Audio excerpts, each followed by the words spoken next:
Each quarter, we analyze European stock attractiveness via 4 complementary pillars of our top-down digital method.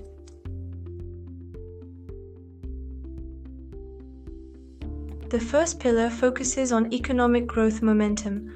Our proprietary indicator continues to signal a pro-cyclical environment in Europe, which has been ongoing for almost 3 years now, a record duration.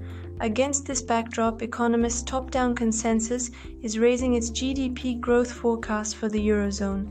GDP growth of plus 1.2% in 2026 and plus 1.4% in 2027 is now anticipated.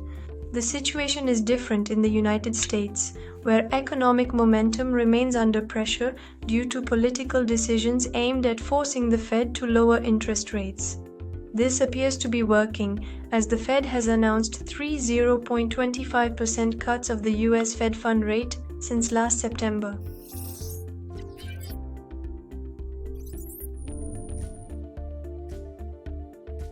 The second pillar relates to the monetary policy implemented by the ECB. The Fed's rate-cutting process is expected to continue in 2026. Will this force the ECB to respond with surprise rate cuts in 2006 in order to avoid a sharp rise in the euro? We dare to take this step, especially as inflation break-evens are trending significantly downward.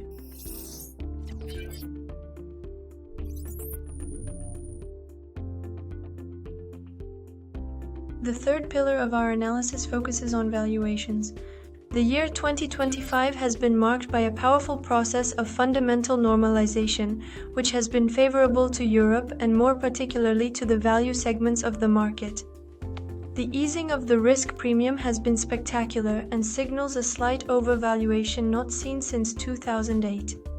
The small and mid-cap segment remains undervalued by around 8% compared to its historical standards. Finally, the fourth pillar deals with behavioral aspects. The trend on global stock markets remains strongly bullish. In Europe, technical configurations remain attractive for the small and mid-cap segment in both absolute and relative terms, while seasonality remains favorable until May.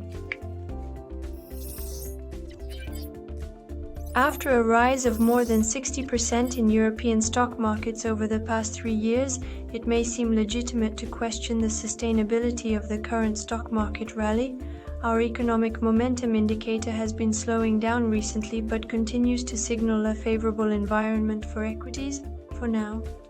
At this stage, it seems increasingly clear that only a positive surprise from the ECB would be able to extend the bullish cycle beyond Q1 2026.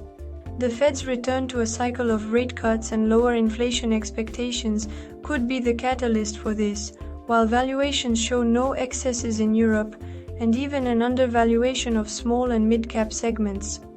All this in a dynamic that remains bullish for European equity indices at this stage.